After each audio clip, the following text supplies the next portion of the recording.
स्वामी प्रसाद मौर्य की seat final. Lok Sabha चुनाव में यहां से ठोकेंगे ताल। संघमित्रा मौर्य भी बदायूं छोड़ने के लिए तैयार। संघमित्रा मौर्य का बीजेपी काट सकती है टिकट। बदायूं से धर्मेंद्र यादव और स्वामी प्रसाद मौर्य इस सीट से लड़ेंगे चुनाव। स्वामी की मिली हरी झंडी तो फिर कार्यकर्ता हो गए सक्रिय। वोट बैंक के लिहाज से सबसे मजबूत सीट से स्वामी ठोकेंगे ताल। बीजेपी को नाको चने चबाने के लिए सपा तैयार। स्वामी ब्रिगेड ने अभी से संभाल लिया है सियासी मोर्चा। लोकसभा चुनाव 2024 धीरे धीरे नजदीक आ रहा है और ऐसे में सियासी दलों की सक्रियता तेज हो रही है।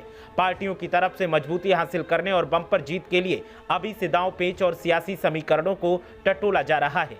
ऐसे में समाजवादी पार्टी भी पुरजोर तरीके से बीजेपी को टक्कर देने की तैयारी में है। सपा की तरफ से जहां जिताऊ उम्मीदवारों को चुनावी तैयारी में जुटने के संकेत दिए गए हैं, तो वहीं जिन सीटों पर वोट बैंक और जातीय समीकरण सपा के पक्ष में है, वहां की सियासी नब्ज टटोलने और दिग्गजों को मैदान में उतारने का प्लान तैयार किया जा रहा है। ऐसे में स्वामी प्रसाद मौर्य की सीट फाइनल होने की खबर मिली है और जैसे ही यह खबर सामने आई है तो फिर सियासी हलचल बढ़ गई है। एक तरफ स्वामी प्रसाद मौर्य की सीट फाइनल हुई तो दूसरी तरफ उनकी सांसद बेटी संघमित्रा मौर्य बदायूं को छोड़कर दूसरी सीट की तलाश में है और उनकी तलाश भी लगभग खत्म है, क्योंकि 2 सीटें ऐसी हैं जिनमें से एक पर वो चुनाव लड़ सकती हैं।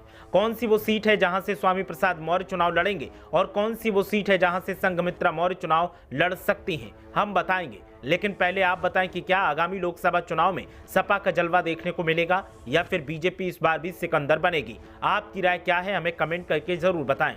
अब बात करते हैं स्वामी प्रसाद मौर्य की, तो सपा के राष्ट्रीय महासचिव और एमएलसी स्वामी प्रसाद मौर्य की निगाह बरेली के आंवला लोकसभा सीट पर लगी है। स्वामी प्रसाद मौर्य ने अपने करीबियों के सहारे आंवला लोकसभा सीट की नब्ज टटोलनी शुरू कर दी है। आइए ग्राफिक के जरिए जानते हैं कि स्वामी ने आंवला को क्यों चुना। आंवला लोकसभा सीट पर 2 लाख से अधिक मौर्य मतदाता हैं।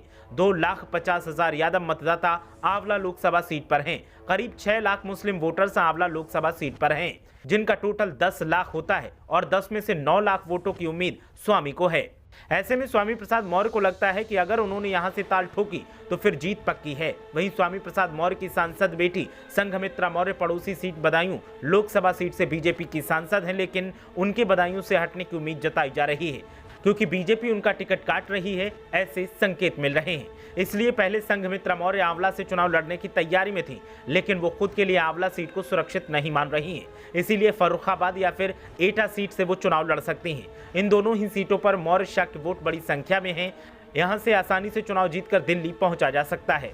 सांसद संघमित्रा मौर्य के भी सपा के टिकट पर ही चुनाव लड़ने की उम्मीद है। सपा नेता स्वामी प्रसाद मौर्य रामचरितमानस की एक चौपाई को लेकर सवाल उठा रहे थे। उन्होंने चौपाई हटाने की मांग की थी, लेकिन अब वो धीरे धीरे इस मुद्दे से हट गए हैं। हालांकि उन पर मुकदमा दर्ज हो चुका है, लेकिन संघमित्रा मौर्य के सपा में आने के संकेत क्या मिले कि अब सनसनी का माहौल बन गया है। देखना यह है कि क्या संघमित्रा मौर्य सपा के टिकट पर चुनाव लड़ेंगी या फिर वो निर्दलीय ही मैदान में ताल ठोकेंगी।